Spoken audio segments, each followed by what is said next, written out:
Hello there, my name's Megan and I am the Pony Club Centre coach here at Widbrook Equestrian Centre. This mini-series is going to focus on fitness, the fitness badge. Again, it's an achievement badge, there isn't a mini badge to go alongside it, so don't worry if you're generally working towards mini badges, just pick up what you can. These again will be 4 weeks long, and we'll have a look at some questions as well, and then when we come back after lockdown we will be able to have a look at testing you on the badge. So I hope you enjoy it and follow us along for these 4 weeks. Hello Pony Clubbers.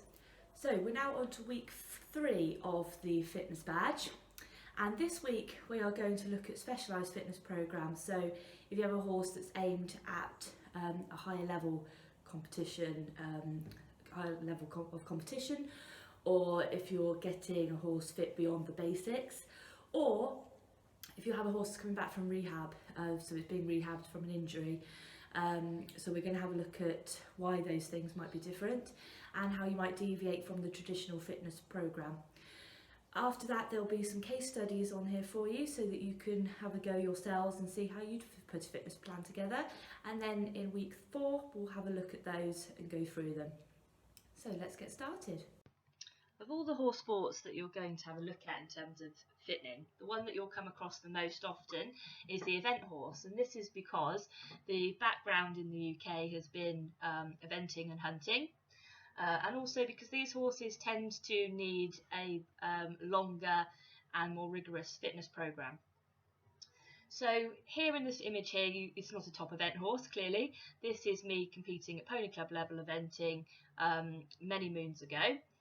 But it gives an idea as what sort of level of fitness you're going to be looking at depending on the level you're eventing at. So 1-day event horse compared to 3-day event horse will have different fitting programs because of the different levels of exertion they're going to go under. And it's important to bear this in mind if you're going to be competing in 1-day events at an unaffiliated level or at the lower levels, so at 80, 90, 100. So as a general rule, you don't really start galloping your horses for their fitness until you reach novice level. You don't want to get your horse too fit because you're just putting more miles on the clock for one thing, and for another thing, you might find that the fitter your horse gets, the less you're able, the more difficult you find them to manage. So you want to keep them at a fitness level that you can manage and that's appropriate for the work that they're doing, which is very different if you're competing unaffiliated or up to around BE 100 level. And once you get to novice and above, then you start getting your horse much fitter. Okay, so having a look at the event horses programme then. So weeks 1 to 4, the horse requires walking exercise starting with 3/4 of an hour on the flat and gradually building up to 1.5 to 2 hours with progressive increase of hill work. Trotting can be introduced initially on the flat between the 2nd and 4th week. So that's similar to the original programme we looked at last week, so they all start off the same. So we start off with that long walking exercise. Okay, right, so from week 5, trotting can be gradually increased. The aim of this fitness programme is to gradually work the heart harder, to demand greater effort, and thus to build up stamina. Hill work is highly recommended for this purpose, and as the horse's fitness improves, the hill work can be developed from walk into trot. From week 6, dressage training may be included, together with hacking. From week 7, jump training can start. From week 8, depending on the individual horse and how long his layoff has been, it should be possible to take part in small dressage and show jumping competitions. So 8 weeks just to get to dressage and show jumping competitions, but low level. By week 9, some fast work can be introduced. Begin with a 3-minute steady canter, approximately 50 miles per hour or 400 meters per minute, followed by a walking period during which the horse's breathing returns to normal. Follow this with another 3-minute canter. This canter work can gradually be increased in duration, building up to 15 minutes in total, so 5 minutes times 3, during weeks 9 to 12. After a 5-minute half-speed canter, which is 15 miles per hour or 400 meters per minute, the breathing rate of a fit horse should return to normal in 5 minutes. In weeks 10 and 11, the horse can do some cross-country schooling to give him an additional fast work and jumping practice before his first event in week 12, so 12 weeks to his first event, which will be a 1-day event. The The cross-country schooling replaces the canter work for that period. A horse who is already in work could start the specific fitting programme at about week 6. But bear in mind that fitting and schooling do not achieve the same end, and a nice balance between the two is needed to achieve a successful result. So that's really important, that fitness is going alongside schooling. So particularly with an event horse, you're trying to get this horse prepared for 3 different phases. So you're trying to get them prepared for a dressage test, which requires schooling, the show jumping round, which again requires gymnastic exercises and requires specific schooling in that regard, and cross country, which requires stamina, speed for a certain degree. You need to be able to work to the distances required by British eventing. If you go too fast, you get points, you get penalties rather, and if you go too slow, you get penalty points. So you need to be able to work at that speed. And it's also worth bearing in mind that you're looking at different, you're looking at the fitness and the schooling together because they don't produce the same thing. So that's where we start with our event horse. So that's our basic program. Now, there's extra fitting for the 3-day event horse. So that's our 1-day event horse. Our 3-day event horse needs to do some extra work. Okay, so a horse can be expected to tackle a 3-day event 4 months after coming up from grass. The first part of the program is the same as when preparing for a 1-day event. So we've already covered that. So during weeks 9 to 12, canter work will be built up to 20 minutes in total, so 5 minutes times 4, thus developing the horse's stamina. 2 sessions a week is sufficient for this, each session followed by an easy day for recovery. If a good all-weather gallop is available on a hill, then the length of canter work can be decreased. To avoid pounding the legs, increase the workload without increasing the speed. If any hills can be used, the heart will be worked much harder. In weeks 12 to 14, build up the half-speed cantering at this pace to 6-minute sessions by 4 repetitions. If the horse is recovering easily, the rest periods can be reduced from 3 minutes to 2 minutes, and in some cases to 1 minute. The main criterion is the ease and speed of recovery. So that's how you're assessing how fit your horse is. During the weeks before a 3-day event, 1-day events provide additional fast work. If there are no such competitions, then Wednesday can continue as a cantering day and Saturday can become a day for faster work at cross-country speed, approximately 570 metres per minute for 1 mile, then rest and repeat once more. With the introduction of short format 3-day events, there is no longer a need to teach the horse to steeplechase, as this phase and the road and tracks have been removed. Although occasionally 3-day novice events are run which include the steeplechase, in which case some training in jumping at speed will be needed. All fast work must have a good warm-up period of at least 30 minutes and also a warming down cooling off period. During week 15, work can be eased off, keep the horse healthy and relaxed and not overtaxed or overtired. The horse must stick to an exercise pattern and not lack schooling, but it should not be stressful. The horse will require a sharp burst on the Wednesday and the Saturday. Week 16 is the week of the 3-day event, so you've worked backwards. So you've planned when your 3-day event is and you've worked backwards. The reason for this is you need the horse to peak at the right time. So once you start looking at getting a horse into peak fitness, you can't maintain that level of fitness all the time. You have to start looking at peaking and then coming back down, then peaking again, coming back down. Not obviously all the way down, but you can't keep them at that peak, at their best performance level. Okay. So that on the week of the 3-day event, the horse should be given a short canter on the Tuesday and another on the Friday after the dressage. Note, stuffy horses who take longer to get fit may require 3 short, sharp gallops a week at about 600 metres per minute for a half mile in the last 2 weeks of fitting. Okay, so that's how we get a horse fit for the 3-day event. So we have to start looking at the galloping work and the cantering work. Another way of getting your horse fit, and it's quite a popular one, is interval training. So this is an alternative to galloping as a means of getting a mature eventer fit. Several short periods of work are alternated with brief recovery periods, which are the intervals. The principles are: the body will adapt itself to the stress of demands made upon it as long as it is given time. Therefore, repeatedly small but increased demands are made upon it.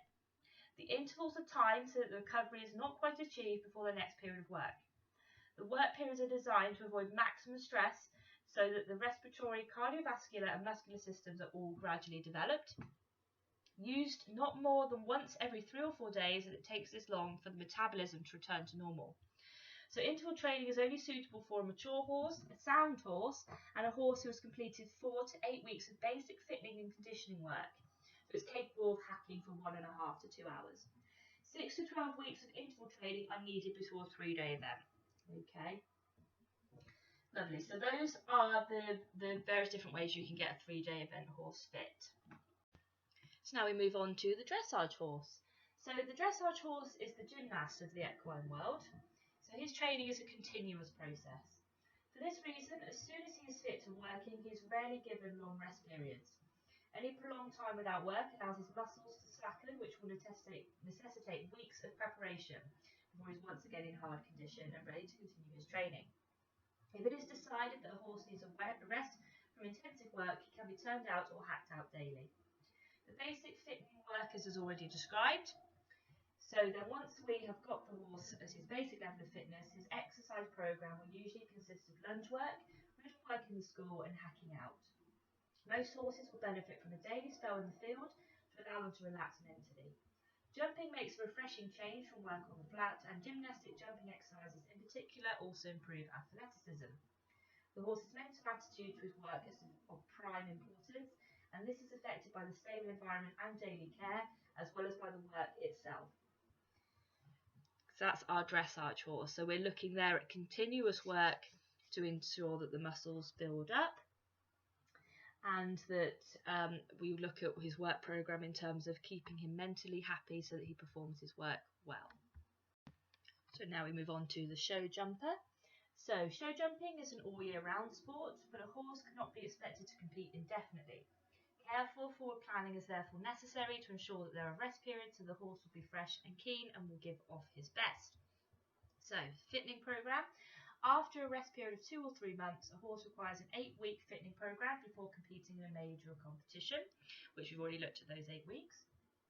Road work and hacking out should continue throughout the fitting period, but after the 3rd or 4th week, lunging, schoolwork and gymnastic jumping may be introduced. Too much jumping at home once the horse has learned his job is not recommended, as it can wear him out and make him stale. So that's really important actually. A lot of show jumpers don't jump their horses very much at home once they've learned their job, particularly their top horses. They save them for the competitions. So a show jumper needs to be fit to compete over present day courses, and slow cantering as detailed for 1-day event horses is needed. During the summer, if the ground becomes hard, it is essential to avoid unnecessary pounding of the legs. Road exercise should be restricted to active walking, preferably including some hills. Schoolwork and jumping should be carried out in a field with a thick, matte surface of grass or on a non-skid prepared surface. A horse walker can be used instead of much of the road work. After a 3 or 4 day show, it is sensible to arrange a few days rest and daily grazing. Okay, so that's looking at our show jumper. Again, that's looking at higher level show jumping. So if we're looking at, like in the picture here, this is pony club level show jumping, as that was part of a 1-day event. In this particular picture, pony club 1-day event. Then again, we're looking more at the basic level of fitness. So pony club level, you would be fine with an 8-week to 12-week fitting program. But that's not to say that we can't take some of the tips from the fitting of higher level show jumpers, and that's the aim of looking at these specialisations here. So now let's have a look at the endurance horse. So in the image here we have an image of a pony on a fun ride. I think this was a 10-mile ride, so this was not a very long ride, but it gives the general idea. So for fitness program for endurance horse, so basic work for the first few weeks after rest is as for any other discipline, with long periods of walking followed by slow trotting on good going. Later, faster trotting and canter work, particularly up hills, helps to develop the muscles, especially those of the heart and lungs. The horse must learn to trot down hills. Once he has learned to do so, downhill trotting is not recommended for fitting purposes, as it puts strains on the tendons. After the first month, training can be varied by work on the lunge, in the school and over jumps. The type of competition will determine how fit the horse needs to be, which is what we already discussed. So for a 10-mile ride such as this, basic level of fitness will be absolutely fine. However, if you want to get your horse fitter for a longer mile ride, so for example, for a 30-kilometre or an 18.5-mile ride, an hour daily is sufficient, with a 3-hour ride once a week. So again, you're getting your horse used to being ridden for longer periods of time. For an 80-kilometre, which is 50 miles, or further in faster competitions, more hours of work are needed. These may include interval training type fitting work. Whenever the horse is being exercised, it is important to make sure he is working. If he is just slopping along on a loose rein, he does not use his muscles, heart or lungs, and cannot get fitter. A heart rate monitor is often used to indicate the recovery rate and level of fitness and training. If the ground is very hard or deep and unsuitable for interval training at the canter, work up long hills at a strong trot. This will raise the heart and breathing rates as in cantering and will cause less strain on the legs. So interval training, we had a look at that for the event horse, but let's have a look at it for the endurance horse. So this is a method of increasing a horse's fitness by using varying intervals of cantering and walking. For a horse competing in 30 to 50 kilometre, so that's 18.5 to 31 mile rides, the interval training system will be very similar to that for novice event horses. For the more demanding longer rides, more specialist stamina work will need to be undertaken to extend the endurance horse's fitness level. The horse should be basic walk, trot and canter fit, so that's 4 to 6 weeks, before commencing. Before the interval training, it is important to warm up the horse at the trot and afterwards to walk him until he is cool. If the heart rate is checked immediately after cantering and again after the 3-minute walking, a fair idea of the horse's fitness can be gained from noting the speed with which the heart rate drops back to normal. When the heart rate fails to return to normal in less time than on the previous occasion, after doing the same work in the same weather conditions, the horse is as fit as possible. The trainer should aim to achieve this condition shortly before the day of the competition. A stethoscope can be used to check the heart rate at rest in the stable before starting and also during and after interval training. The resting pulse rate for a fit horse standing in the stable can be as low as 25 up to 40 beats per minute.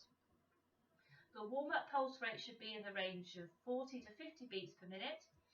During trot work, the pulse should rise to 80 to 100 beats per minute, and in canter would be between 100 to 120 beats per minute. The maximum rate should be limited to approximately 150 to 160.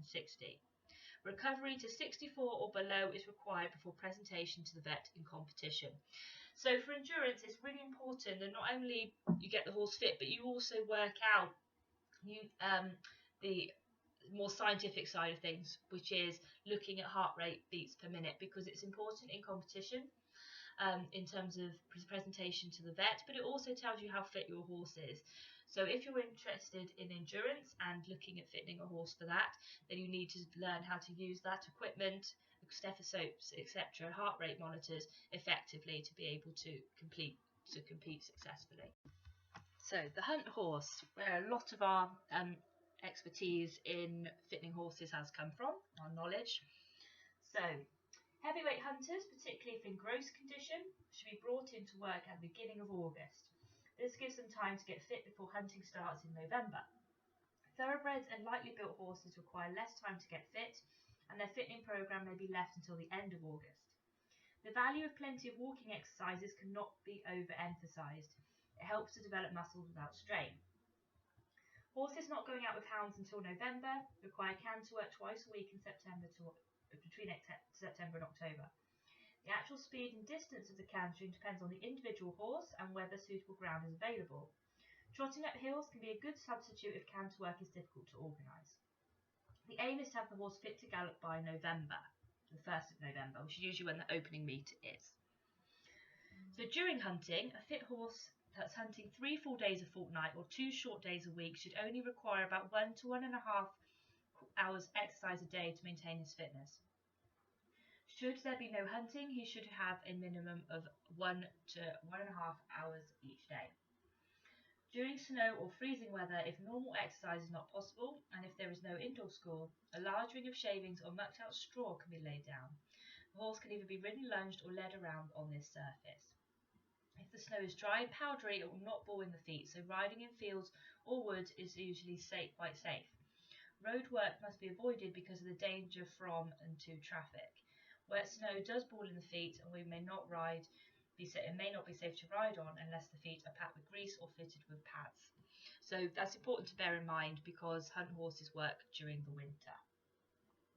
Just worth noting that hunting with hounds has been banned in Britain by law since 2004. So the practice of fitting horses for winter work is still relevant and can be adapted to suit different activities. However, many hunts have found various solutions to continue riding to hounds and staying within the law. So hound exercise, drag hunts and hunt rides are examples, so you can use this fitting programme for those activities. So now on to the showing animal. So various different types of showing classes, but the fitness programme will be similar depending on the horse. So a show animal requires sufficient work to keep him cheerful, happy and well mannered, and to get him supple, obedient and well balanced. Daily hacking with as much variety as possible should be combined with regular lunging and schooling. Systematic and skillful training enhances the muscle development of the horse and improves any weakness in conformation. At the same time, it is essential to keep the horse bright and cheerful in himself so that it will give his best in the ring. Towards the end of the showing season, many horses become stale and bored, which affects their performance. Horses accustomed to a double bridle often accept this more happily if it is put on for hacking. Over-fat ponies, when brought up in the spring, may need the fat sweating off if they are to be ready for the early shows. They can be exercised in rugs and hoods, but on returning to the stable, care must be taken they do not catch a chill. This was also something that was used to prepare horses for competition in hotter countries. So, for example, the Athens Olympics, the event horses did their work in the hottest part of the day wearing rugs to prepare for the heat change. So that's quite a common method. Endurance riders sometimes also use that method, again to accustom the horse, adding a bit of extra stress without straining them. All show animals must be trained to stand correctly when they are being looked at in hand. The traditional method is for the horse to stand with all four legs visible when viewed from the side. If the judge is viewing from the left side, the left fore should be in advance of the right fore, and the right hind in advance of the left hind. The horse must be obedient and active when trotted up. This should be practiced at home. In hunter, hack, riding horse and show pony classes, they are required to walk away from the judge, turn to the right, and trot back directly towards and past the judge. In mountain and warning classes, this trot up is immediately followed by a lengthened trot down the long side of the ring to show off the pony's action. All young animals should be trained to load and should be accustomed to travelling before the show season starts. This helps them cope with the added stress of a show without undue worry. So as you can see for showing, the idea is to be fit relative to what they're being asked to do. So you wouldn't want a show horse to be too fit. You want them to be well covered in muscle and round. They usually are also carry more condition than your horse would normally. So if you body condition scored them, often they will be a 3.5, maybe even a 4, which is undesirable. But they need to look round within themselves, and they need to be well mannered, and they need to go forward for the judge if they're ridden by the judge, or to look happy and to show themselves off to their best ability. So they're probably usually not fitter than your basic level of fitness, but it's important that you put in the correct schooling so that the horse is ready for their career in the show. So now we move on to looking at the polo pony. So looking at polo, the polo season lasts from May to September. Ponies usually winter out, but in a very cold or wet season they may be stabled or yarded at night. So during the winter they should be regularly wormed and their feet should be trimmed as required. Okay. Many ponies start the playing season carrying too much weight. This puts unnecessary strain on tendons and joints and limits their capacity for fast work. Ponies should look fit and well, but more like race horses than the show horses. They should be well muscled and round, with ribs covered but no excess tummy weight. This hard condition must not be mistaken for that of an animal receiving insufficient feed with poor muscle development, and therefore no condition. So ponies need approximately 8 weeks to get fit before playing their first match. A few practice sessions during the 10 days before the first match provides a chance to check on their fitness and also to reintroduce them to stick and ball. A suitable programme is, so week 1, half an hour's walking exercise, increasing to 1 hour by the end of the week. Ponies may be lunged or ridden in an arena for a few days if not sufficiently settled to hack out on the roads. Weeks 2 and 3 begin schooling in walk and trot to make the pony supple and obedient. This can be ridden work in an enclosed arena, lunging and or long reining. Sessions to start with 5 minutes and increase over 2 weeks to 30 minutes. Cavaletti work and in gymnastic jumping also develop balance and agility. Schooling sessions should be interspersed every other day with 1 hour of road exercise, but this will depend on individual ponies and circumstances. After schooling, ponies should still have at least half an hour per day active walking exercise, or if the weather is suitable, they may be turned out in a field for a short time. Week 4. Active walking exercise together with some jogging. At first, these slow trot periods should be of 10 minutes duration, working up to 20 minutes. For example, walk 10 minutes, jog 10 minutes, walk 3 minutes, jog 10 minutes, walk 3 minutes, jog 10 to 20 minutes, walk 20 minutes to finish. Total time being 1¼ hours. If it is possible, some hill work will improve fitness. Weeks 5 and 6. Some cantering can be started with 3-minute sessions on alternate days. Canter work should develop progressively over the next 2 weeks, with the periods gradually extending to 4 and 5-minute canters, repeated twice and up to 3 times to give a total canter workout of 12 to 15 minutes. Ponies should have at least 15 minutes warming up before starting canter work. When cantering, they should be relaxed and on a very light contact. They must not be pressurised. Weeks 7 and 8. To clear the wind in the last 10 days before a match, cantering can be done at half speed and then 3/4 speed. This can be done every other day for short spells. For example, 5 minutes followed by a short road exercise. On alternate days, either schooling or road exercise may continue. When hacking out, it is usual for one groom to ride one pony and lead another, but the pony to be ridden should be changed each day.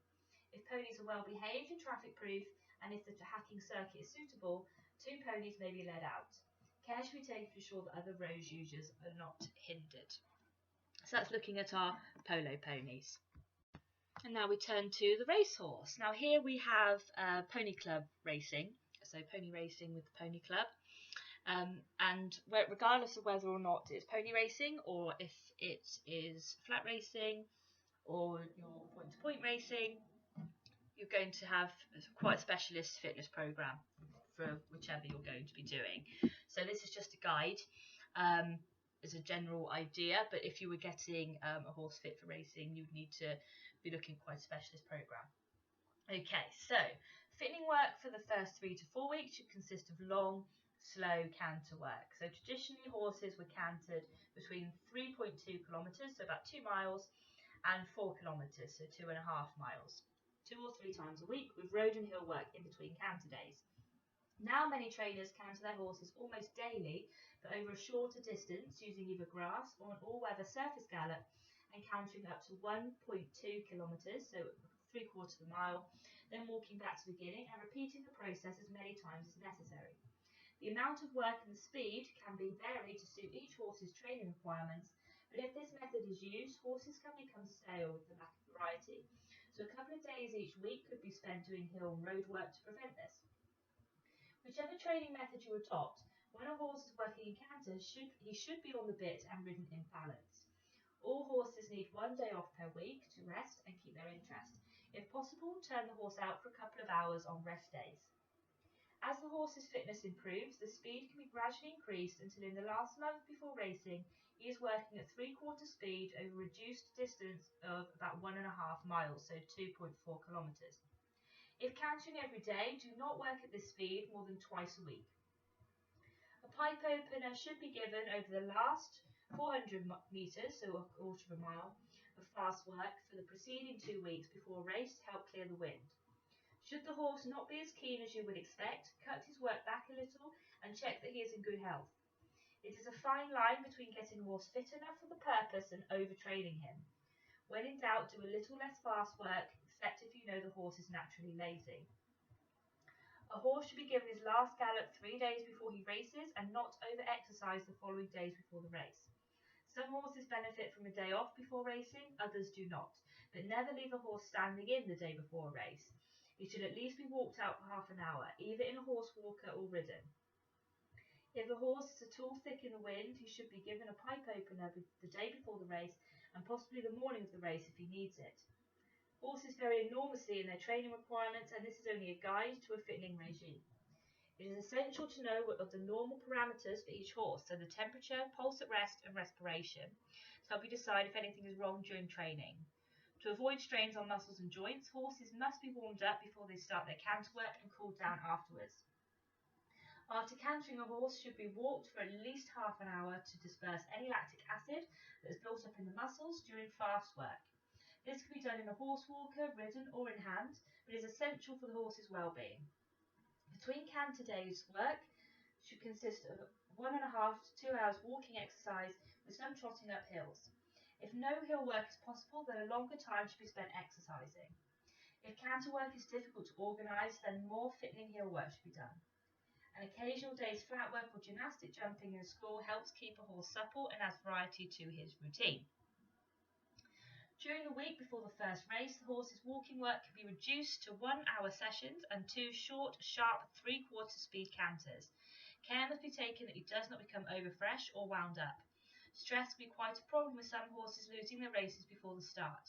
Regular turning out can be a great help, allowing the horse to relax mentally. So that's looking at our race horses. Now obviously this is beyond the Pony Club syllabus now. This is more when you're looking at your British Horse Society exams or knowledge. If you're interested in finding out more though, do have a look at the British Horse Society Complete Manual of Horse and Stable Management. So the Pony Club and the British Horse Society are very much on the same page when it comes to horse management, equitation, fitness programs, that kind of thing. So if you feel you want to develop your knowledge further, do feel free to have a look at that and it will benefit you. If not, then just have a look at the Pony Club Manual of Horsemanship, and you won't need to know so much the specifics of all of these different types, but for your case studies, as it is a larger badge, you will need to be able to tell me or your examiner specific programs for 3 individual case studies, which we'll have a look at in a moment. So as well as training specifically for a particular discipline, it's quite common to see cross-training, which is essentially training the horse using various methods across disciplines. So in this image here, we have a picture of the famous Charlotte Desjardins and Vallegro, who conquered the very top of British dressage, earning themselves 2 gold Olympic medals. And here they are jumping. So Vallegro didn't actually use jumping in his training. This was once he'd already achieved all he could have achieved at the top of the dressage world. But on some yards, they do jump their dressage horses, and they do engage their show jumping horses or other top athletic horses in dressage movements as well. The idea being that you can take different exercises from different disciplines and they can positively impact your training. So both dressage horses and show jumpers, for example, need to have powerful hindquarters. They both need to be gymnastic, and they both need to have a reasonable degree of strength, as well as good quality paces, particularly the canter. So you can borrow from different disciplines. Whilst Vallegro may not have jumped whilst he was being trained, he did do pole work and cavaletti work. So he did use those aspects, and the top GB rider Richard Davison has a yard where his son is a show jumper, and they both do dressage and show jumping with all the horses, so they all do a bit of everything, and that shows in their work, and that's become more and more common practice in more modern times. So just bear that in mind when you're getting a horse fit. It may be that you want to specialise in dressage, but that doesn't mean that you can never jump. You can definitely include jumping in your programme, and equally, just because you're training a horse for show jumping doesn't mean that you can't teach them some lateral movements or some other school movements, because it can certainly help their jumping, particularly lengthening and shortening strides. That's particularly useful. And your event horse will need to train in all 3 disciplines: dressage, show jumping and cross country. So just something to bear in mind. And of course, if you're after a happy hacker, schooling and popping the odd jump will come in handy if, for example, on a bridle way there's a fallen down log that's small enough for you to jump. You may want to pop over it. And also schooling is useful in case your horse spooks or something. You want to be able to put the leg on and ask them to leg yield or shoulder in, so that you can turn their head away from whatever it is they're spooking at in the hedges or whatever. So it's useful to look at the all-round training of your horse. Indeed, it's suggested that young horses are exposed to all three disciplines before they specialise, and that's where if they show a particular talent towards one particular sport. So it suggests that all young horses learn to hack out, to do a certain level of dressage, to jump a certain height of jump, and to be exposed to cross-country riding. So just bear that in mind. So in this section we're going to have a look at rehabilitation of horses, and included within this we're going to also look at the different ways you can get a horse started or start getting them fit with or without a rider, particularly if you can't ride them for whatever reason. This is a particularly good section to have a look at for some alternative methods of exercising your horse. So the first image we have here is of me leading Spirit. This was taken in August, I think it was August 2016, or it was July 2016, when Spirit started her rehabilitation program from kissing spines and hock spavins. So I used to walk her in hand for starting with a couple of miles, building up to, I think it building up to 4 miles. So it would take me, I think it was about an hour, we worked up to about an hour of walking a day. And that we worked that up for, it was several weeks, I think it was several months that she had to stay in walk. So overall her rehabilitation program took about 8 months in total until she could go back to competing. So she spent the first few months walking in hand, and then she progressed onto lunging. So the idea with that sort of work was to first of all just get her gently exercising in the walk, to just strengthen up the bones and ligaments. And then the lunging was to help strengthen her across her back, and she would do that in a training aid called a Pessoa system, to help her to really use herself across her back so that we could strengthen her up to help her to recover. Now, first thing that's most important to mention with rehabilitation is listen to your vet and follow what they say to the absolute letter. A lot of people will think, oh goodness me, that's an awful long time. I've seen a horse having to do 12 months of walking daily, so a whole year before they can be ridden again. And the person that was rehabbing that horse was dedicated and committed and did that work with that horse every day. And I remember during the winter it was just her and myself out working our horses, and the other people on the livery yard had essentially given their horses the winter off. Well, if your horse is needing to be rehabilitated, you simply can't do that. To get the most success out of rehabilitation, you must take into account what the vet says and follow it to the letter. If you have difficulty, so your horse is difficult to lead in hand, or they become dangerous, speak to your vet, because they can give you something to help you, or they can adjust the program to suit. So don't worry, speak to your vet, they are the experts in these situations. So that's rehabilitation. A lot of the time for rehabilitation, it is lots of walking, whether that's in hand or under saddle, lunge work and pole work. Those will often be what you need to do to bring your horse back into fitness. Other methods of exercising your horse, that you can do any of these methods whether your horse is in rehabilitation or not. So you can lunge your horse over poles. Lunging your horse in once a week is a good way of exercising them anyway, because you get to have a look at how they move on the ground without a rider on, and you can teach them an awful lot on the lunge. You can also long line your horse, so that is where you drive the horse from behind. Make sure that you are safe, you're at a safe distance behind the horse, and if it's a young horse that you're lunging, long lining or leading, then do wear a hard hat that's up to standard BHS standards. If you are under 18, you should also be wearing a hard hat when you're working with horses on the ground, just to be on the safe side. So, lunging and your long lining. Pole work, whether that's under saddle or on the lunge, is useful to help the horse to flex in their joints, whether that's raised poles or poles on the ground. It helps them to work out where their feet are and to improve their balance, as well as giving them something mentally to think about, as well as increasing the use of their abdominal muscles when they pick up their feet over the poles.